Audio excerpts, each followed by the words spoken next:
Hello बच्चों, good morning. तो इस नए सेशन में मैं आपका स्वागत करता हूं और स्टैंडर्ड 10th में जो बहुत ही इंपॉर्टेंट चैप्टर है आज हम लोग वो शुरू करने वाले हैं। उस चैप्टर का नाम क्या है? चैप्टर का नाम है ट्रिगोनोमेट्री। तो बच्चों, सबसे पहले हम लोग जानेंगे कि ट्रिगोनोमेट्री वर्ड का मतलब क्या है और इसके यूजेस क्या है ना। ये ट्रिगोनोमेट्री जो चैप्टर है ये 3 वर्ड से मिलकर बना है। कौन कौन से 3 वर्ड्स हैं ये? तो पहला है ट्राई। तो मेरे ख्याल से ट्राई का मतलब आप सभी जानते होंगे। Try means 3। गॉन, गॉन का मतलब होता है प्लेन फिगर या फिर ऐसा फिगर जो साइड्स कंटेन करते हो। सो 3 साइड्स। एंड मेट्री, मेट्री जो है वो एक्चुअली मेट्रॉन से आया है। मेट्रॉन का मतलब होता है मेजरमेंट। मतलब इस चैप्टर में हम लोग क्या पढ़ने वाले हैं? इस चैप्टर में हम लोग पढ़ने वाले हैं ट्राइंगल्स के साइड्स का मेजरमेंट। ठीक है, लेकिन किस प्रकार के ट्राइंगल का? तो for basically in standard 10th हम लोग जो पढ़ने वाले हैं वो पढ़ेंगे हम लोग राइट एंगल ट्राइंगल के बारे में, है ना। राइट एंगल ट्राइंगल एक ऐसा ट्राइंगल होता है जिसमें कि एक एंगल 90 डिग्री होता है। तो खैर उस पर बात करेंगे हम लोग। अब बात आती है कि ये ट्रिग्नोमेट्री क्यों पढ़ रहे हैं, ये ट्रिग्नोमेट्री क्या है। तो ट्रिग्नोमेट्री क्या है पहले उसको देखते हैं। It is a branch of mathematics. ये क्या है? ये मैथमेटिक्स का ही एक ब्रांच है that studies relationships between side lengths and angles of A triangle. जो कि क्या हम लोगों को मदद करता है, क्या पढ़ने में मदद करता है? तो एक ट्राइंगल में उसके जो अलग अलग साइड्स होते हैं उन साइड्स के रेशियो के बारे में हम लोगों को पढ़ने में मदद करता है ना। उसकी पढ़ाई होती है इस ट्रिगोनोमेट्री में। तो अब बात है कि इस ट्रिगोनोमेट्री को ही क्यों, ये ट्राइंगल को ही क्यों चुना गया?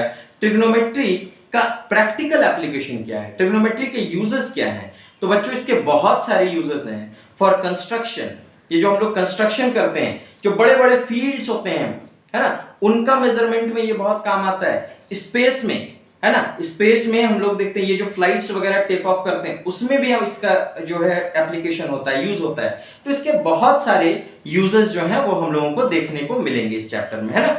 तो अब हम लोग आते हैं इस चैप्टर के बेसिक्स में। ठीक है, कि राइट एंगल ट्राइंगल ही क्यों, क्या कोई दूसरा ट्राइंगल नहीं हो सकता? ऑब्वियसली दूसरा ट्राइंगल हो सकता है, लेकिन कोई भी ट्राइंगल हो तो किसी भी ट्राइंगल को हम लोग क्या कर सकते हैं कि राइट एंगल ट्राइंगल में बदल सकते हैं अगर एक परपेंडिकुलर खींच दिया जाए तो, है ना। तो अब जो है अब हम लोग फिर से इसको मेजर कर सकते हैं। तो इसलिए इसके मींस अब कोई दूसरा प्रकार का अगर ट्राइंगल हो तो उसको भी हम लोग राइट एंगल बना के फिर जो है उसके बारे में हम लोग पढ़ाई कर सकते हैं ट्रिगोनोमेट्री की मदद से। उसके साइड्स के रेशियो के बारे में जानकारी हमें मिल सकती है ना। तो अब हम लोग आते हैं बेसिकली जो स्टैंडर्ड 10th में हम लोगों को पढ़ना है वो क्या पढ़ना है। तो स्टैंडर्ड 10th में हम लोगों को पढ़ना है एक राइट एंगल ट्राइंगल के जो अलग अलग साइड्स होते हैं उनके रेशियोज के बारे में हम लोगों को पढ़ना है। ठीक है, तो सबसे पहले हम लोग क्या करते हैं, एक राइट एंगल ट्राइंगल बनाते हैं। Suppose this is the right angle triangle. अब हम लोग इसको कुछ भी नाम दे देते हैं, let it be A, B and C. अब यहां पे जो हम लोग देख रहे हैं बच्चों क्या है कि ये एंगल बी जो है वो क्या है, दैट इज 90 डिग्री। नाउ किसी भी ट्राइंगल का जो सारे एंगल का सम होता है वो कितना होता है, दैट कंप्लीट्स 180 डिग्री, है ना। एंगल सम प्रॉपर्टी में हम लोगों ने पढ़ा है कि एक किसी भी ट्राइंगल में जो तीनों एंगल्स होते हैं उनका सम कितना होता है, वो 180 डिग्री होता है। अब इस 180 डिग्री में 90 डिग्री तो ये बन चुका है। अब इसका मतलब ये होता है कि बाकी के दोनों एंगल जो होंगे वो दोनों का सम जो है वो 90 डिग्री होगा। इसका मतलब दोनों ही 90 डिग्री से छोटे होंगे। तो 90 डिग्री से छोटे होने का मतलब है कि दोनों ही एंगल क्या होंगे, वो एक्यूट एंगल्स होंगे। एक्यूट एंगल्स किनको कहते हैं, वैसे एंगल्स जिनका मेजरमेंट 90 डिग्री से कम होता है उसको हम लोग एक्यूट एंगल्स कहते हैं। ठीक है, अब आ जाते हैं कि पहले सभी साइड्स को कहा क्या जाता है, पहले ये हम लोग जान लें। हम लोग ट्राइंगल तो बहुत बार पढ़ते हैं लेकिन हम लोगों को ये मालूम नहीं चलता है कि किस साइड को हम क्या कहते हैं। बेसिकली 2 साइड्स, एक होता है परपेंडिकुलर और दूसरा होता है बेस, है ना। तो उसको हम लोग अच्छे से पहले पकड़ लें कि उसको कैसे पहचानना है। सबसे पहले बच्चों क्या है कि एक राइट एंगल ट्राइंगल है तो हमारा पहला काम क्या होता है कि राइट एंगल्ड में जो 90 डिग्री होता है उसका ऑपोजिट साइड, क्योंकि इस ट्राइंगल में सबसे बड़ा एंगल कौन, एंगल बी है, तो एंगल बी का जो ऑपोजिट साइड होगा वही सबसे बड़ा साइड भी होगा। हम लोगों ने स्टैंडर्ड 9th में इनइक्वालिटीज इन ट्राइंगल्स में ये पढ़ा है कि सबसे बड़ा एंगल जो होता है उसका ऑपोजिट साइड सबसे बड़ा होता है। तो ठीक इसी प्रकार से AC सबसे बड़ा साइड होगा, और जो सबसे बड़ा साइड होता है उसको हम क्या कहते हैं, that is known as hypotenuse. उसको क्या कहा जाता है, हाइपोटेनियस कहा जाता है। ठीक है, let it denote with H। हम लोग मान लिए कि इसको हम लोग किससे डिनोट करते हैं, H से डिनोट करते हैं। अब सवाल यहां पे आता है कि परपेंडिकुलर या बेस किसको माने, है ना। तो हमारा पहला काम हो चुका है, हम लोग हाइपोटेनियस जानते हैं, जो 90 डिग्री का ऑपोजिट वाला है that is hypotenuse, but we don't know that which one is perpendicular and base. तो इसके लिए सबसे पहला काम जो हम लोगों को करना होगा, हम लोगों को रेफरेंस देना होगा। रेफरेंस मींस किस एंगल के रेफरेंस में हम बात करना चाहते हैं, तब जाके हम मालूम कर सकते हैं कि कौन सा परपेंडिकुलर है और कौन सा बेस है। तो इसके लिए हम लोग मान लेते हैं ये जो इनमें से जो बाकी के दोनों एंगल हैं, जो एक्यूट एंगल हैं, किसी एक को हम लोग कुछ मान लेते हैं। Let us assume that this angle C be theta. मान लिया जाए कि ये एंगल सी जो है उसके रेस्पेक्ट में हम लोग बात कर रहे हैं, जिसकी मेजरमेंट कितनी है, थीटा है। व्हाट इज थीटा, थीटा एक ग्रीक लेटर है जिसको हम लोग यहां वेरिएबल के तौर पे बस यूज कर रहे हैं। ठीक है, तो हम लोग किसके लिए बात कर रहे हैं, याद रखेंगे हम लोग किसके रेफरेंस में बात कर रहे हैं, हम लोग एंगल सी के रेफरेंस में बात कर रहे हैं। तो कैसे पता किया जाता है कि कौन सा परपेंडिकुलर है और कौन सा बेस है। जिस एंगल के बारे में बात करते हैं उसका ऑपोजिट साइड, ऑपोजिट साइड कौन सा है, ये वाला है ऑपोजिट साइड, है ना। जिस एंगल के बारे में बात हो रही है उसके ऑपोजिट साइड को हम लोग क्या कहते हैं, दैट इज कॉल्ड परपेंडिकुलर। इसको परपेंडिकुलर कहा जाता है, मान लिया इसको P हमने।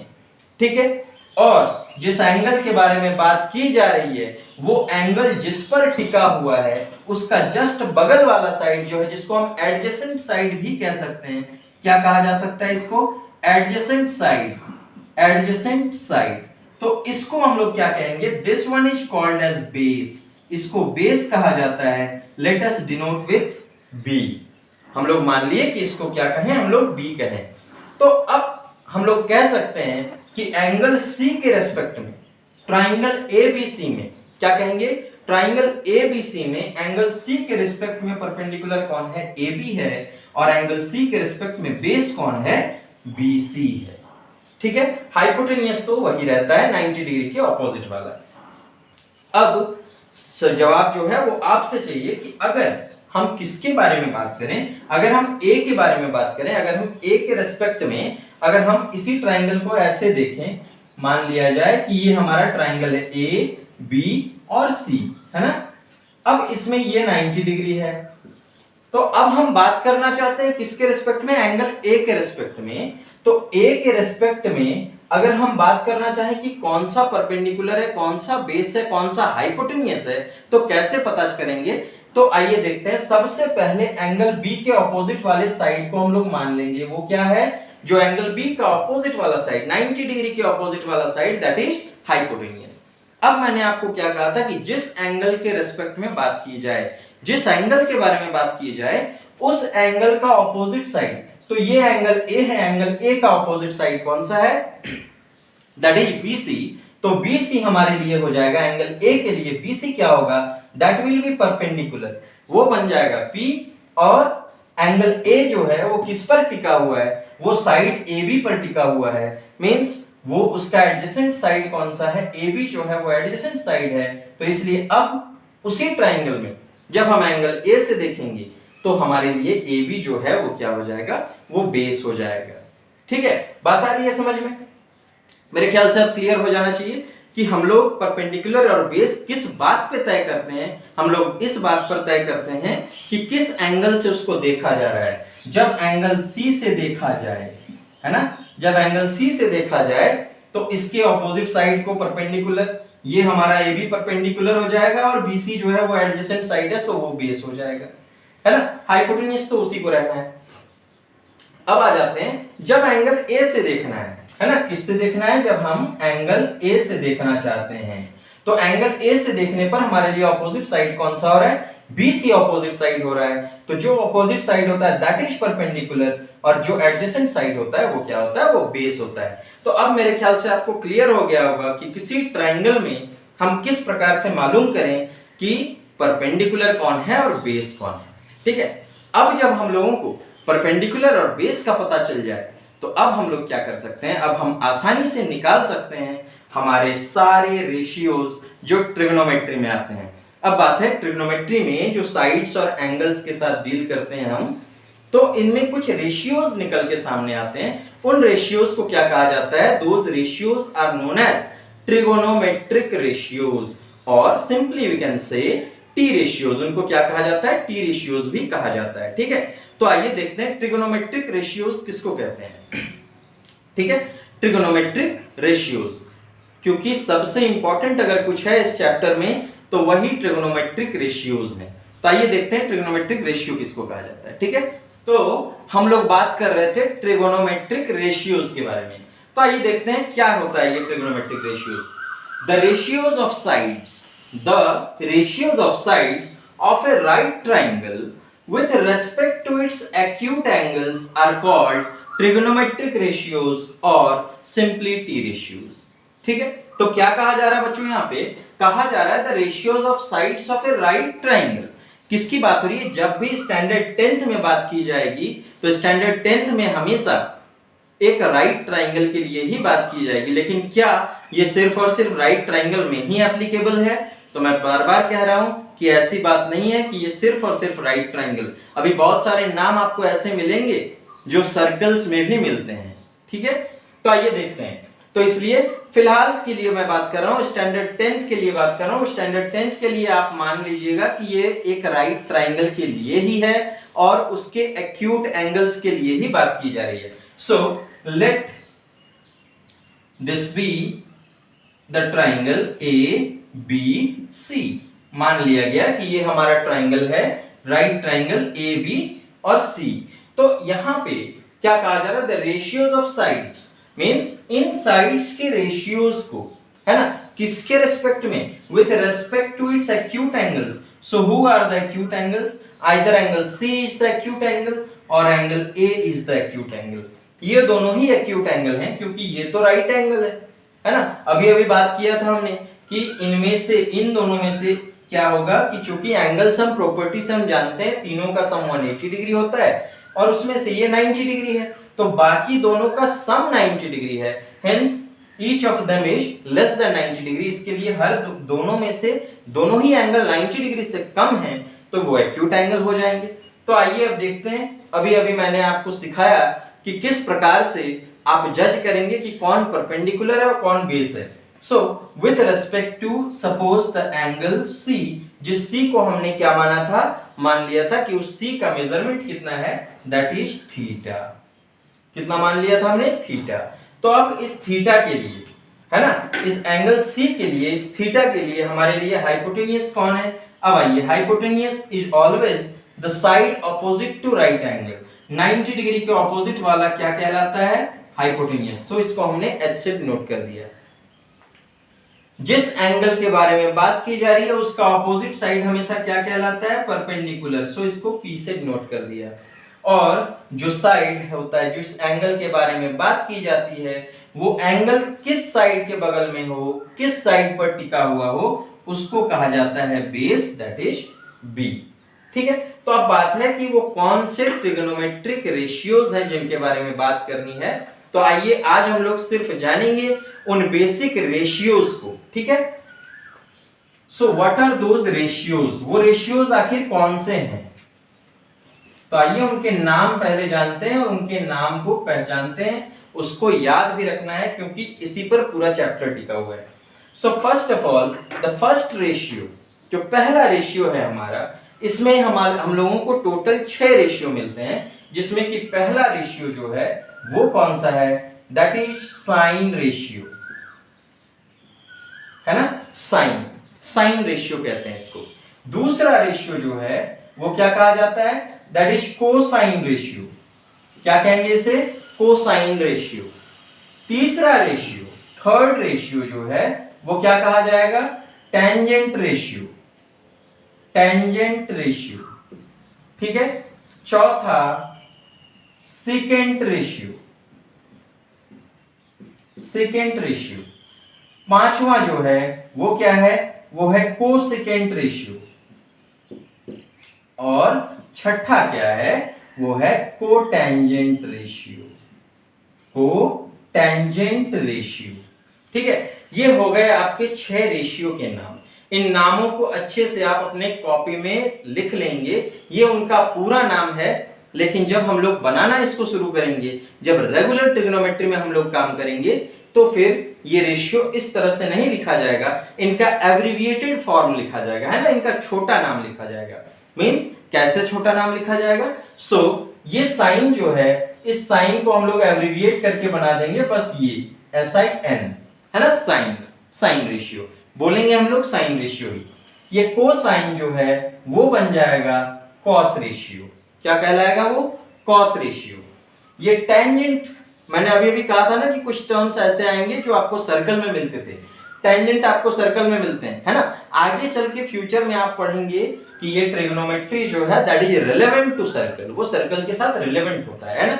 आपको 11th में भी ये चैप्टर पढ़ना है, 12th में भी ये चैप्टर पढ़ना है बच्चों, तो इसलिए बहुत ध्यान से ये चैप्टर पढ़ना है। सो थर्ड रेशियो, आते हैं थर्ड रेशियो पे। टेंजेंट को हम लोग क्या कह सकते हैं एब्रिविएटेड फॉर्म में? उसको टैन रेशियो भी कहा जा सकता है। सेकेंड रेशियो को क्या कहा जा सकता है? सेक रेशियो कहा जा सकता है। कोसेकेंट रेशियो, है ना, इसको क्या कहा जा सकता है? कोसेक रेशियो कहा जा सकता है। और कोटेंजेंट रेशियो को हम लोग क्या कह सकते हैं? कॉट रेशियो कह सकते हैं, ठीक है। अब ये तो हो गए रेशियोज, है ना। अब जब कभी भी इन रेशियोज की बात होगी तो उसका क्या मतलब होता है, ये हम लोगों को जानना है। These are the name of ratios. ये किनके नाम है? ये नाम है रेशियोज के, ठीक है। अब इन रेशियोज का क्या काम है, किस रेशियो का क्या मतलब है, आइए अब जानते हैं। जब कभी भी बात साइन रेशियो की होगी, है ना, तो हम समझ जाएंगे कि वो आखिर किनके रेशियो के बारे में बात कर रहा है। तो वो किसके रेशियो के बारे में बात कर रहा है? वो बात किया जा रहा है वहां पे किसके बारे में? तो परपेंडिकुलर अपॉन हाइपोटेनियस रेशियो, है ना। जो साइड हमारा परपेंडिकुलर है और जो साइड हाइपोटेनियस है, उस रेशियो के बारे में बात की जा रही है। अब यहाँ पे एक चीज मिसिंग है। क्या मिसिंग है? यहाँ पे एंगल मैंने छोड़ दिया है। एंगल क्यों छोड़ दिया है? कि पहले हम जान लें कि किस रेशियो में हम किसके साथ डील करते हैं, फिर हम देखेंगे कि इस पर्टिकुलर ट्राइंगल के रेस्पेक्ट में एंगल के साथ किस प्रकार से डील किया जाएगा, ठीक है। तो साइन रेशियो किन किन के रेशियो की बात की जा रही है वहां पे? परपेंडिकुलर और हाइपोटेनियस। कॉस रेशियो ये किन के लिए होता है? बेस अपॉन हाइपोटेनियस, है ना। बेस बाय हाइपोटेनियस को हम लोग कॉस रेशियो कहते हैं। कोई भी राइट ट्राइंगल हो, उस राइट ट्राइंगल में बेस और हाइपोटेनियस, लेकिन अभी बात यहाँ पे है कि किस एंगल के बारे में बात की जा रही है, तो उस एंगल के बारे में अभी डिटेल में हम लोग बात करेंगे। सिर्फ फिलहाल आप इतना जानिए कि अगर कॉस रेशियो हो तो हमारे दिमाग में क्या जाना चाहिए। जैसे ही साइन रेशियो तो दिमाग में जाना चाहिए परपेंडिकुलर और हाइपोटेनियस। उसके बाद हम एंगल के रेस्पेक्ट में ढूंढ लेंगे, क्योंकि हमें ढूंढना आता है कि परपेंडिकुलर कौन है, हाइपोटेनियस कौन है। कॉस रेशियो के बारे में बात की जाएगी तो दिमाग में तुरंत आना चाहिए कौन? Base upon hypotenuse. अब जो बात होती है, ये दोनों बेस रेशियोज होते हैं। अब इसके बाद जो है ये हमारे क्या होते हैं, हम कह सकते हैं कि डेरिवेटिव्स है। मतलब क्या है कि ये दोनों अगर मालूम है तो बाकी सब हम लोगों को मालूम चल सकता है। तो खैर फिलहाल हम लोग देखते हैं रेशियोज के बारे में। टैन रेशियो अगर मिले तो अब हम लोग क्या करेंगे? टैन रेशियो जो होता है वो किनका रेशियो होता है? परपेंडिकुलर एंड बेस का, है ना, P अपॉन B। अगर सेक मिले तो क्या हो जाएगा? सेक किनका होता है? सेक रेशियो हो जाता है जस्ट कॉस का उल्टा, है ना। तो हम क्या कह सकते हैं? That is reciprocal of cos, that is H upon B। ये हो जाता है सेक। नाउ कोसेक रेशियो क्या होता है? That is reciprocal of sine. वो साइन का रेसिप्रोकल हो जाता है, हम कह सकते हैं H अपॉन P। और कॉट जो होता है that is reciprocal of tangent means tan, सो हम कह सकते हैं that is B upon P। तो सबसे पहले हम लोग क्या देखेंगे? हम लोग रेशियोज को देखेंगे कि अगर साइन रेशियो हो तो किन की बात की जा रही है? परपेंडिकुलर और हाइपोटेनियस की। अगर कॉस की बात की जा रही है, कॉस रेशियो, तो हमारे दिमाग में क्या जाना चाहिए? Base upon hypotenuse. Ten ratio जहां आए तो हमारे दिमाग में जाना चाहिए कौन कौन इन्वॉल्व है भाई, तो परपेंडिकुलर और बेस। फिर सेक अगर है तो हाइपोटेनियस और बेस, ये ऑर्डर के हिसाब से हम लोग कह रहे हैं ना। तो हाइपोटेनियस अपॉन बेस, कोसेक अगर कहा जाए तो hypotenuse upon perpendicular, and cot अगर कहा जाए तो बेस अपॉन परपेंडिकुलर। अब सवाल यहां पर आता है, आज हम लोग यहीं तक कंटिन्यू करेंगे, जिसमें सिर्फ और सिर्फ हम लोग क्या देखेंगे, इन दो रेशियोज के लिए, इन दो एंगल्स के लिए, सॉरी, इन दो एंगल्स के लिए हमारे ये 6 रेशियो किस प्रकार से काम कर रहे हैं वो देखना है। ठीक है, तो उम्मीद करते हैं कि यहां तक आपको समझ में आ गया होगा। अब सिर्फ हम लोग को देखना है for particular angle C and for particular angle A हम लोग देखेंगे कि क्या होना चाहिए। ठीक है, आइए देखते हैं। तो बच्चों आइए हम लोग देखते हैं अब ये 6 रेशियोज, 6 ट्रिग्नोमेट्रिक रेशियोज किसके रिस्पेक्ट में, with respect to angle C, angle C के रिस्पेक्ट में। ठीक है, जहां जिसका मेजरमेंट कितना है, जिसका मेजरमेंट जो है वो थीटा है, तो हम लोग उसके मेजरमेंट को लेकर चलेंगे, या फिर आप C भी लिख सकते हैं, A भी लिख सकते हैं। मींस जो रेशियो होता है उस रेशियो के साथ जो एंगल का नाम या मेजरमेंट होता है वो डिनोट करता है कि आप किस एंगल के बारे में बात कर रहे हैं। ठीक है, रेफरेंस सबसे इंपॉर्टेंट है ट्रिग्नोमेट्री में। तो आइए देखते हैं, फॉर सपोज करते हैं फॉर एंगल C जिसका मेजरमेंट कितना है, थीटा। तो आइए पहला रेशियो हम लोग देखते हैं, first ratio, that is which ratio, sine theta, sine theta, sine ratio, है ना।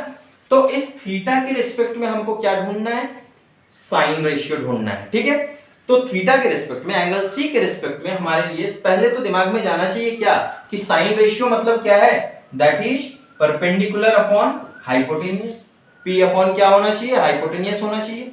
तो परपेंडिकुलर, इस थीटा के लिए परपेंडिकुलर कौन है, that is equal to AB by हमारा हाइपोटेनियस कौन है, AC। आ गया बात समझ में, बहुत इजी है ना। C के रेस्पेक्ट में परपेंडिकुलर सीधा जो ढूंढेंगे हम लोग कि ऑपोजिट साइड कौन है, AB upon hypotenuse, that is AC। चलिए दूसरे रेशियो पे आते हैं। सेकंड रेशियो क्या है, दैट इज cos थीटा, है ना, cos थीटा।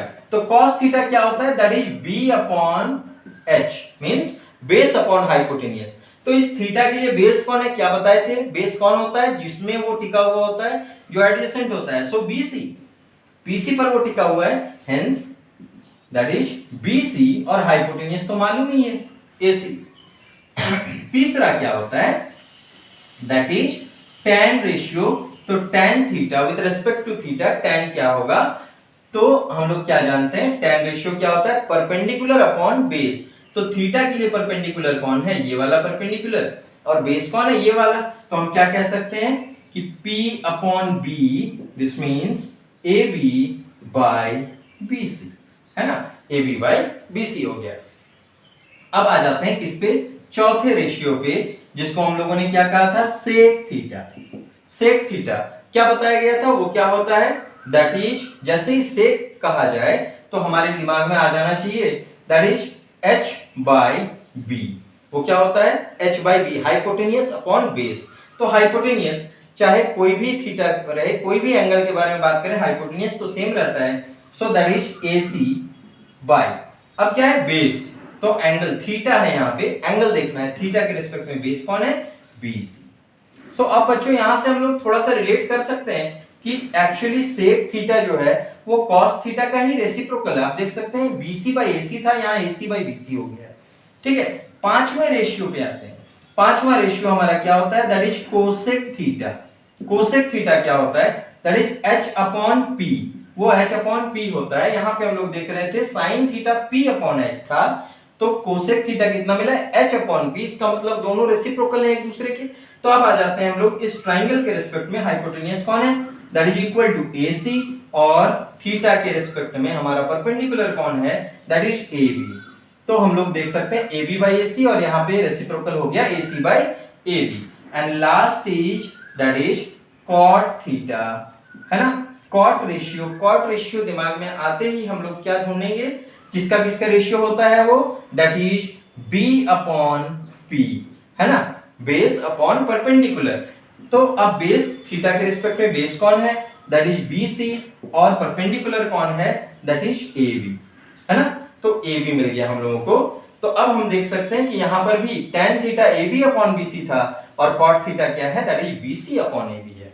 तो इस तरह से हम देख सकते हैं ये हमारे पास 6 रेशियो, बहुत आसान, हो सके तो आप तुरंत इसको नोट कर लें या फिर स्क्रीनशॉट लेके रख लें, ठीक है। लेकिन बात जो की जा रही है वो किसके रिस्पेक्ट में की जा रही है, that is with respect to angle C। अभी हमने सिर्फ एंगल C के रिस्पेक्ट में किया है। अब अगर यही चीज आपको कह दिया जाए that do it for angle A, angle A के लिए अगर आपको करने को कहा जाए तो कैसे करेंगे, तो आइए जल्दी जल्दी क्विक हम लोग इसको देखते हैं। एंगल A के लिए क्या होगा, फॉर एंगल A, अब एंगल A का मेजरमेंट कितना हो जाएगा, that will be obviously 90 minus theta है ना, क्योंकि ये दोनों एक दूसरे के कॉम्प्लीमेंट्री हैं, तो 90 तो ये है, तो दोनों मिलके कितने होंगे, 90 होंगे। So this will be obviously 90 minus theta. खैर अभी छोड़ देते हैं। For angle A this means let हम लोग पहला रेशियो क्या लिखेंगे, साइन A लिखेंगे, ठीक है। साइन A के लिए साइन रेशियो मतलब A के रिस्पेक्ट में परपेंडिकुलर ढूंढना है। कौन है परपेंडिकुलर, अब हमारे लिए ये चेंज हो जाना चाहिए। देखो A के रिस्पेक्ट में हमारा परपेंडिकुलर चेंज हो जा रहा है। परपेंडिकुलर कौन होता है, ऑपोजिट, तो BC बन जाएगा परपेंडिकुलर और AB जो है वो बन जाएगा बेस।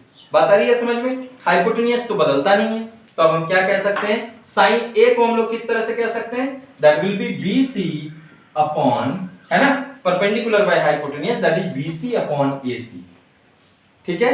आ जाइए दूसरे रेशियो में। सेकंड क्या है, cos A।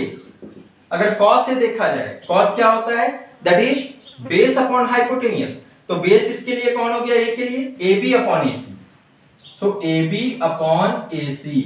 तीसरा जल्दी tan A, तो tan A क्या होगा, तो tan A होता है परपेंडिकुलर अपॉन बेस। परपेंडिकुलर इसके लिए कौन है, BC है परपेंडिकुलर, और बेस कौन है, AB है, सो हम कह सकते हैं BC अपॉन AB, ठीक है। अब आ जाते हैं हम लोग किसमें, अब आ जाते हैं चौथे रेशियो में। कौन था, that is sec A। sec A, sec क्या होता है, that is base by hypotenuse, base upon hypotenuse, है ना, sorry that is hypotenuse upon base. sec is hypotenuse upon base, तो हाइपोटेन्यूज कौन है, AC, और यहाँ पे बेस कौन है हमारे लिए, AB, so that will be AB, ठीक है। आ जाइए पांचवें रेशियो में, that is cosec of A। Cosec of A, cosec A कितना हो जाएगा, और अब A के लिए कोसेक है ना, that is H upon P, तो H तो वही रहेगा, दैट इज AC, और हमारे लिए क्या होगा, P, परपेंडिकुलर बदल जाएगा, दैट इज BC, और लास्ट हो जाता है हमारे लिए कौन सा, लास्ट हो जाता है cot ratio, that is cot A। A के रेस्पेक्ट में, एंगल A के रेस्पेक्ट में cot रेशियो कौन सा होगा, तो दैट इज क्या होता है, वो B अपॉन B होता है, तो बेस कौन है, AB upon BC, AB upon BC। अब आप देख सकते हैं बच्चों, इस पे कंपेयर करके देख लेना है। हमने एंगल C के लिए ये निकाला था, एंगल A के लिए ये निकाला है, तो दोनों में थोड़े थोड़े चेंजेस हैं, है ना, लेकिन मिल भी रहा है, ठीक है। कौन कौन से मिल रहे हैं, किसमें सिमिलैरिटीज हैं, ये रहा आपका होमवर्क। तो आज हम लोग सिर्फ इतना ही देखेंगे। इसके बाद अगले टॉपिक में हम लोग देखेंगे कि कितने सारे आइडेंटिटीज हैं हमारे पास और किस तरह से उन आइडेंटिटीज को यूज किया जाता है, ठीक है। तो तब तक के लिए उम्मीद करता हूं कि ये वीडियो आपको समझ में आ गया होगा। अगर समझ में आ जाए तो लाइक, शेयर और सब्सक्राइब करना ना भूलें। Thank you.